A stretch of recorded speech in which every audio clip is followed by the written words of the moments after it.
Hello everyone, welcome back to the channel. Today I'm gonna explain an interesting story. Let's start with the story. In the capital, two men relaxed near a pathway in a lush garden, chatting about rumors surrounding the powerful fetus family, having heard that the once wealthy house was building a hospital nearby. But the rumors now claimed they had also broken ground on a shelter for the homeless. Lounging on a marble balustrade overlooking the palace gardens, a messy, blond young man with dark circles under his eyes stretched lazily, while beside him, another blond man crossed his arms and remarked dryly that commoners seemed to be deliberately provoking his companion, comparing their persistence to a swarm of insects that remained insignificant no longer how numerous they were. The first man's expression darkened as he sneered that the pests bothering him were merely beggars unworthy of comparison to his status, muttering in annoyance that the more he thought about it, the greater his irritation grew. He continued venting, saying that if the original plan had gone smoothly, those annoying commoners would have been dealt with long ago, and by now he could have focused on his next ambitious project. Right then, a servant hurried over, startled to find both princes present, and bowed low in formal reverence to the imperial royals. The first prince lounged comfortably on the stone bench, acknowledging the coincidence with a smug remark about running into them here. The servant praised the reclining prince for his exceptional performance during the evening ritual the previous night, marveling aloud at how extraordinary his mana was. Emboldened, the servant confidently declared that this prince was clearly destined to shape the future of the Aberrant Empire, while the second prince nearby crossed his arms and agreed without a moment's hesitation. Later, left alone with his thoughts, the first prince smiled in the shadows, admitting that when the day of coronation finally arrived, his emotions would be mixed, joyful, yet tinged with sadness, because it meant he would get to see his beloved younger brother less often. The scene shifts to a tense exchange between the same prince and a third younger brother, sweat clearly visible on the young man's forehead as the older brother demands unwavering loyalty once he becomes emperor, insisting the younger sibling must fulfill his duties in the remote border regions of the empire. The younger brother's face turns pale as he stammers, asking about being sent away to the borders. Anxious, the young prince agrees to accept any role assigned to him, as long as it is entrusted to him. Behind them, the second prince listens with a knowing smile, aware that new emperors traditionally bestow official posts upon their brothers immediately upon ascending the throne, a custom designed to prevent future power struggles within the imperial family. Left alone, the second prince reflects with bitter irony. In that single moment, the older brother has practically sealed the fate of this pathetic third prince, ensuring he will be banished from the comforts of the capital to spend the rest of his life in the harsh frontier. Walking down a sunlit garden path, the second prince acknowledges a deeper truth. The eldest brother has always intended to push all his younger brothers out of the capital, eventually everyone. That is, except for one special brother. Shortly after, the two brothers speak candidly. One rebukes the other for revealing the truth to the younger sibling too early, arguing that it makes him look unnecessarily pathetic. The other replies that if exile is inevitable, early warning is far more merciful. A tease follows as one suggests that the other should just hand over his demanding position as the emperor's attendant to the exiled brother instead. The chillingly sarcastic reply acknowledges that escaping such a grueling workload actually sounds quite appealing. Changing the subject, one prince asks if the other has given any more thought to something previously mentioned, specifically a bold, bespectacled man connected to the fetus family. The other recalls the man casually, admitting with a smirk that his impression of him isn't bad at all. One of the brothers suggests that instead of sitting around passively all year, causing a little trouble would be much more entertaining. The narrative shifts to a carriage speeding through the streets, where the passengers inside discuss business matters. One mentions a newly discovered coal mine in the Southern Territory, currently owned by a noble named Baron Jones. Details emerge that Baron Jones once borrowed a massive sum of money from the fetus ducal estate. An order is issued to convert the accumulated debt and interest into formal management rights over the coal mine itself, and a nearby attendant immediately receives the command, addressing his superior as the acting head. During the follow-up meeting, the acting head requests a status report on the mine workers. The attendant nervously admits that following a recent speech, several workers temporarily abandoned their posts, hinting at the underlying instability simmering beneath the ambitious expansion plans of the family. The acting head of the fetus ducal estate reports to his subordinate that the Central District project has brought stability to the area despite previous obstacles. The companion seated opposite nods and orders that the situation continue to be monitored closely. The subordinate hesitates before adding one final piece of news he previously forgot to mention. A message arrived that very morning from the Krysa house, carrying information clear enough to cause him distress. He reveals that Count Krysa, the young man's own father, has been locked away in the royal dungeon. The acting head's expression freezes, responding with absolute silence. Sitting in stunned silence inside the moving carriage, he reflects bitterly on the timing of the news, realizing it struck precisely on the day he was invited to attend the noble assembly at the direct invitation of the royal family. His thoughts spiral as he tries to understand the reason for the arrest.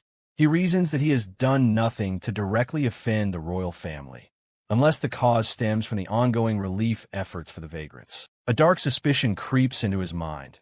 Perhaps the Empire intends to isolate and choke off anyone connected to reform one by one, punishing them as the price for defying the established order they call divine. The companion glances back with concern, asking if he is all right.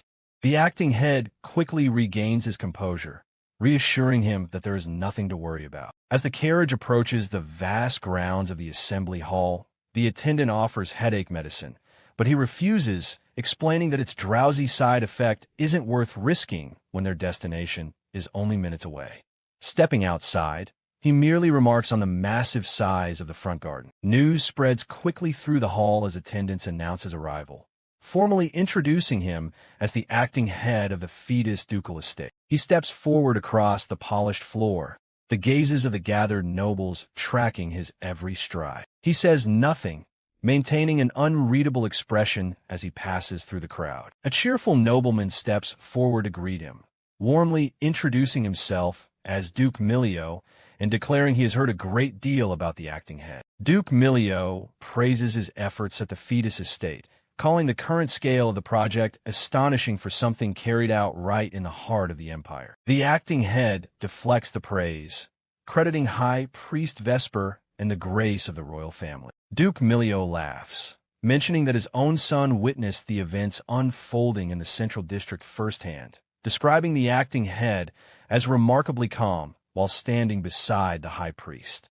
His tone turns colder as he remarks that if the late agony fetus were alive to witness such an impressive spectacle, that man would never have dared dream of betraying the empire as he ultimately did. Duke Milio continues to taunt, suggesting it will take a great deal of effort to properly educate the young duke left behind, adding that it would be troublesome if he followed his father's footsteps and became a traitor as well. The acting head replies calmly, shifting the subject to Milio's own son and confirming he is referring to the young master he met in person that very day. He describes the boy sharply, comparing him to a rat lurking among the crowd with his face hidden beneath a hood, and asks aloud whether that behavior reflects the upbringing the Duke Milio family prides itself on. Milio's composure shatters instantly, his face twisting in anger as he spits out a retaliatory insult. Unmoved, the acting head presses further, pointing out that Milio must have been relying on Baron Jones's newly discovered coal mine, only to reveal that ownership of that very mine will soon transfer to the fetus house. He adds coldly that if fetus refuses to supply minerals from now on, Milio's own business will face severe trouble. Milio stands rigid, humiliated, and silent, as the acting head calmly advises him to choose his words more carefully depending on the time and situation, then walks past with his quiet authority entirely intact. Inside the grand assembly hall, an announcer calls for silence as the massive doors swing open, declaring the entrance of the first prince and the second prince. The ranks of gathered nobles snap to attention instantly, tension rippling through the room as the two royals approach, every eye tracking their movement with palpable unease. Dressed in matching white and gold military uniforms, the two brothers walk side by side across the polished floor, their footsteps echoing in the silent room. A memory surfaces in Talenkreis's mind.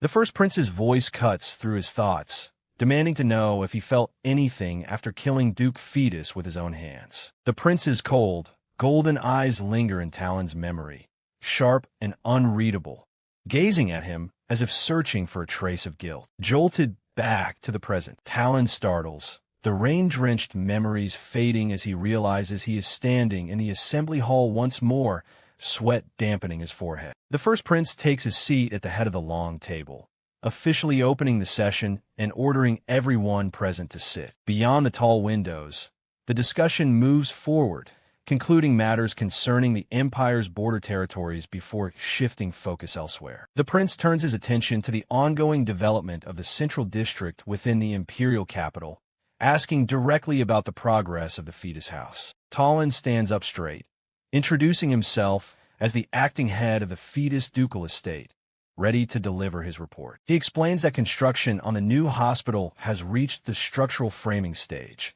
while medical staff are undergoing concurrent training and relief efforts are expanding into the surrounding slums. The first prince recalls the origins of the project, remembering that he was once granted the right to develop the central district beside the temple as a reward for winning the previous hunting festival. He continues, his tone hardening, recounting how Agony Fetus subsequently appeared and snatched that right away from him, remarking bitterly that this is clearly what it has become ever since. Changing the subject, he asserts that recent reports show public security near the capital's center has improved dramatically, a claim the second prince confirms from beside him. The first prince credits the entire transformation to the Fetus family's hospital project, noting that the effort has earned widespread praise among the citizens of the Empire. Cracking his knuckles with visible satisfaction, he speaks directly to Talon, calling the achievement commendable and adding that he holds high expectations for his future. Rising with a confident smile,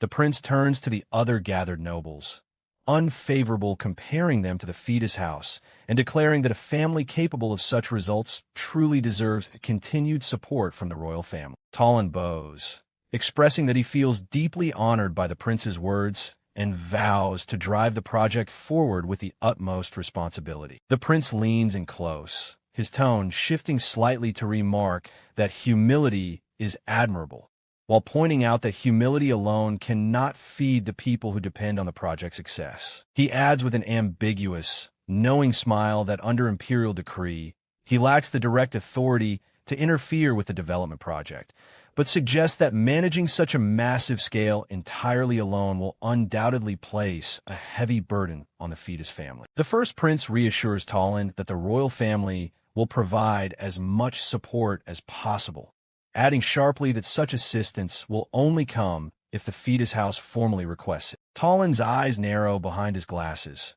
sweat appearing as he realizes the underlying implication. A fading memory surfaces, an old photograph of a young boy standing beside a tall figure in a dark military uniform, a gentle hand resting on the child's shoulder. Talon's expression tightens further, the weight of the moment pressing down as he studies the prince's unreadable smile. Regaining his composure, he bows low and submits a request, explaining that the hospital project currently lacks the specialized personnel and equipment needed to move forward as planned. The prince's smile sharpens, his eyes flashing as he replies that if the royal family chooses to help, the Fetus House will never forget such generosity. Afterward, left alone with his thoughts near a window overlooking the garden, the prince's expression settles into something colder and more calculated. His reflection is framed by the trees outside. A shadow perches quietly among the branches, its owner reflecting that he hasn't been able to pay close attention to matters lately,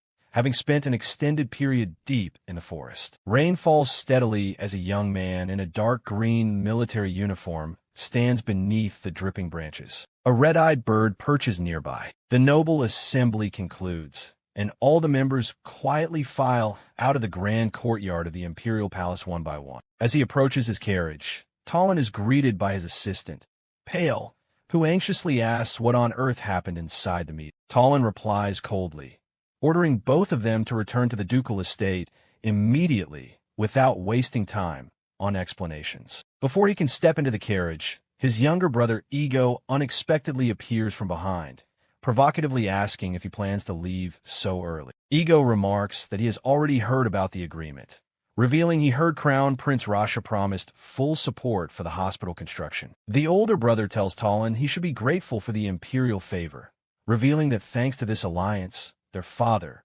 the Count, will soon be released from prison. Talon looks straight at him and replies briefly that the only reason he accepted the prince's help is to protect the interests of the fetus family. Leaving no room for conversation, Talon climbs into the carriage while Ego suggests he take the opportunity to visit their father at the family estate. Alone in the carriage, Talon bites his lip in anger, recalling that the two brothers were never close enough to act in such a friendly manner. Outside the palace, Prince Rasha and Kelos laugh aloud, recalling the clear desperation printed on Talon's face during the negotiation. Chrysa mocks that the look on his face begging for help was priceless, as if the hospital project had just been snatched away from his hands all over again. Kelos plans to sabotage the work bit by bit under the guise of assistance, and Chrysa agrees with a loud laugh, suggesting they demolish the hospital right before it is completed. Kelos finds the idea brilliant, pointing out that if anything goes wrong with the project, all the blame and responsibility will fall squarely on Talon's shoulders. Next, Kelos suggests heading to a private spot to discuss the next steps in detail. But Chrysa hesitates and suddenly refuses, clearing his throat lightly from fatigue and suggesting they postpone the important discussion to another time. Chrysa bids farewell, saying he wants to return to his private room to rest and recover his strength, leaving his younger brother rather confused. Kelos watches his older brother hurry away, feeling deeply curious about this sudden change in behavior. The prince thinks about how much time his brother has spent locking himself in his room lately and begins to suspect something is wrong in there. Before long, inside Crown Prince Chrysa's room, the doorknob turns slowly as he steps inside, complaining as he enters that his wonderful mood was ruined by knowing he would have to look at that unwanted person's face in his room once more. He starts in terror when he is confronted by Prince Ian sitting comfortably at his own desk chair, waiting. Chrysa screams, demanding to know how Ian sneaked in again, while the protagonist realizes from that reaction that the council meeting went very smooth. Chrysa looks away in annoyance and tells him to finish today's therapy session once and for all so he can get some peace and quiet. However, Ian stands up and mentions that before starting the treatment process, he has a small personal matter to ask of his older brother. Ian asks if the heir can get involved in the work of the fetus family, and Chrysa freezes completely, realizing the other knows every single detail. Chrysa tries to justify himself, saying he only wanted the project to go smoothly, but Ian counters that this smoothly part is precisely what worries him. Ian reveals he wants to stall the work for as long as possible to buy time for everyone in the Empire to believe the imperial family is backing the fetus family. Chrysa stares at him in absolute shock, unable to understand why Ian would ask for something that goes against their interests. Gazing out the window, Ian confesses he had expected Talon to do something else to lead the family, rather than build a hospital. He recalls that in the original story, the leader was supposed to raise an army, concluding that fate has changed because Talon himself has changed. Losing control, Chrysa unleashes his elemental power and anger, screaming to demand how much longer he has to take orders from a black-haired bastard like him. Ian observes his older brother's fury without showing a shred of concern, mocking that obedience is actually Chrysa's only real specialty. He looks down at him with a cold, threatening gaze, contemptuously stating that Chrysa is nothing more than a simple puppet pulled by the second prince's strings. The heir to the throne stands completely frozen in panic as those painful truths are hurled into his face by the protagonist. Ian warns that he is sick of this performance, telling his brother to answer quickly whether he understands the order or if he needs it repeated. Back at the fetus family office, Talon's pen glides rapidly across the paper as he writes notes with furrowed brows. He continues working non-stop late into the night, trying to push past the mounting physical and mental exhaustion from a stressful day. Talon ponders the Chrysa backing, knowing it only means the imperial court has turned its attention back toward them in a dangerous way. He is certain the heir's move is actually a wicked scheme to crush the fetus family and stop them from growing strong again. He weighs whether he should seek backing beforehand, but concludes it is still too early, and for now, he simply needs to observe how everything plays out. He weighs whether he should seek backing beforehand, but concludes it is still too early, and for now, he simply needs to observe how everything plays out. Talon also remembers the heavily sarcastic handshake that permanently sealed that terrifying and dangerous commitment between them in the Grand Hall. The memory of the Crown Prince's sadistic gaze, whispering that he would show him something memorable, echoes darkly in Talon's mind. He remembers Chrysa's terrifying promise regarding what real imperial support actually means in practice for the fetus family. The memory of that moment leaves the young leader utterly miserable, causing cold sweat to stream down his tense face inside the office. Unable to bear the weight of carrying the lie alone, Talon drops his pen onto the desk and lets out a groan of pain and frustration. He grips his chest, feeling the wrenching pain of anxiety from the sheer, horrifying responsibility weighing down on his shoulders. Gritting his teeth, he wonders if that pain is guilt for failing the late Duke, or fear of failing to protect young Flynn as well. He remembers the figure of his former master and feels lost, not knowing how to act or how to face him after making such questionable decisions. Still, gathering his last bit of strength, Talon regains a resolute posture and swears to himself that he will do absolutely everything to protect young Flynn. Suddenly, a knock on the door startles Talon, while a childish voice calls out asking if he is inside. Young Duke Flynn steps in timidly and asks if he's allowed to enter, remarking, "It's been so hard to see you late." Talon falls into a mild state of panic and tries to stop the boy from entering, saying, "This is completely inappropriate right now." He pauses and looks at Flynn thoughtfully for a moment, falling completely silent. Talon apologizes to the boy and explains that unfortunately, he is currently dealing with extremely urgent matters. Young Duke Flynn is left outside the closed office, while Talon promises to visit him as soon as the situation calms down. Elsewhere, the sound of metal chains echoes loudly in a dark corner, and someone screams, begging for help. Bound in chains, Duke Agony Fetus pretends to be an ordinary old man and desperately begs them to let him out of there. He complains that he has been locked in that room for over 2 months and asks how much longer they plan to imprison him. One of the local elders speaks with Leal, confirming they still have no clue how this person managed to enter the cave. Leal reports that they found the prisoner unconscious in the middle of the cave, and to this day, he refuses to reveal how he got in. The Duke shouts in annoyance that he lost his balance, fell off a cliff, and simply woke up inside the cave when he opened his eyes. The temple soldiers insist the place is blessed by the goddess Alma, refusing to believe his entry was mere coincidence. The elder strokes his beard anxiously, thinking that if he is lying, the Empire might discover this location and invade the sacred temple. Leo remarks that the prisoner is quite healthy for his age and coldly suggests gouging out his eyes or severing his Achilles tendons to prevent escape. The Duke falls into genuine panic and begs for mercy, offering the excuse that he has a young son waiting at home. The elder remains thoughtful in the face of the prisoner's desperate plea. With a cold voice, the temple head says he feels pity for the outsider,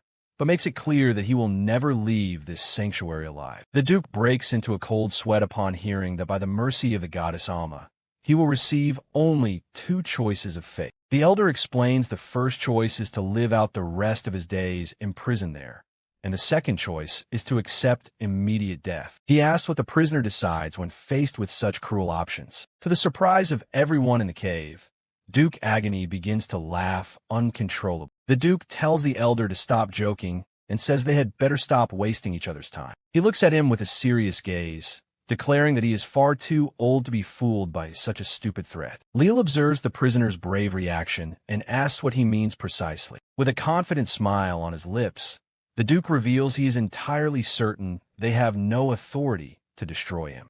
Hello everyone. Have you enjoyed the story? If you enjoyed, please like, share and subscribe the channel.